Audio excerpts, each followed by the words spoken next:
We like the scenery, the towns and the food that you get near the River Rhine. We have seen the river many times by road, rail and steamer, and we have stayed in superb riverside hotels. Most of these shots are from our 2012 trip.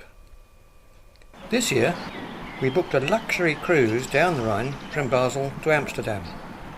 From the balcony cabin we expected to enjoy the scenery as the boat glided downstream. While we like to travel, we do not like repacking and moving from hotel to hotel each day. So unpacking just once for this trip seemed ideal.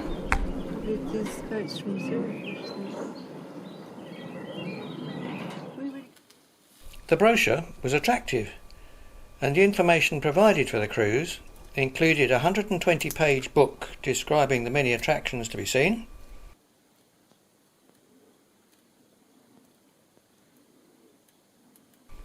and a long pull-out map showing all the major attractions, including the castles, villages, towns and cities, and of course the Lorelei. Before the cruise, we chose to stay 2 nights in a good hotel in Basel, giving us the Friday for sightseeing. Unfortunately, it rained all that day, but we were able to use the trams to see the city. We did not know just how bad the weather was across the area. There were local forecasts, and even the BBC made heavy weather of it. Not a great weekend for alpine skiing, unfortunately, across the Alps. This weather system's rushing in off the Atlantic, and it's going to give a lot of rain through Thursday night and into Friday, and it doesn't stop there. Of course, at this time of year it's getting warmer, that snow is going to continue to melt, so there could well be the risk of some flooding. There's a brief respite early Saturday, but already the next weather system's rushing back in off the Atlantic later Saturday and into Sunday for another go. Yet another dose of rain. So we're expecting somewhere between 100 and 200 millimetres of rain in this part of the world through the bank holiday weekend. Not great news. On top of that, the snow melt, so real risk of flooding and potentially as well an increased avalanche risk. We did not realise that. With the weather as forecast on the Thursday and all the rain on the Friday, there were big problems with the water coming down the Rhine.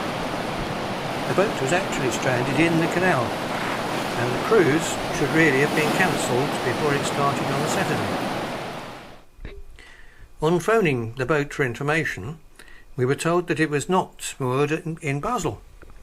We should join the boat by taking a bus out to the airport to find a representative with coach transport.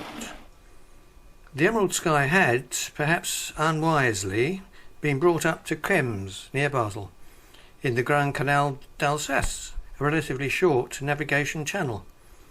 Once in the canal, the boat could not get out again, and the passengers were tantalised for 4 days. The boat never started cruising the River Rhine. At reception on the boat, we were given a good welcome, with no suggestion that the cruise would go no further. The evening welcome dinner was postponed because of the stress many passengers had encountered in getting to the boat. On the Sunday morning, we could see some French poplar trees from the cabin window.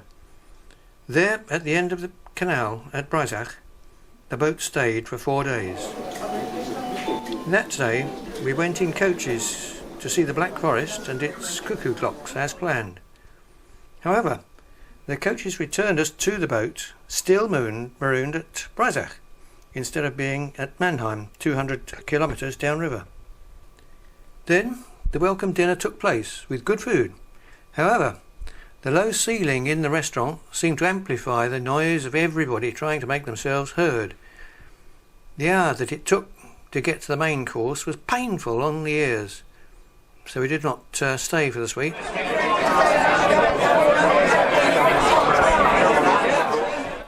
On Monday morning, we could still see the French poplar trees from the cabin window. A modified itinerary excursion was with the coaches taking us to Colmar in France.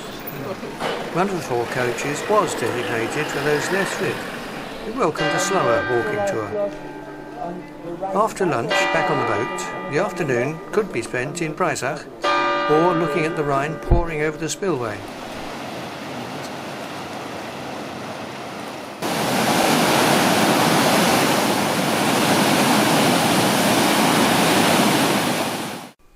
The evening briefing time did offer a chance to leave the boat and fly home, but also offered tempting chance that the boat would be able to move in downstream about 4 o'clock next day. Well, this is what the officers will come back to with official letters. I don't know anything about prices, how much we paid. We don't know anything about that.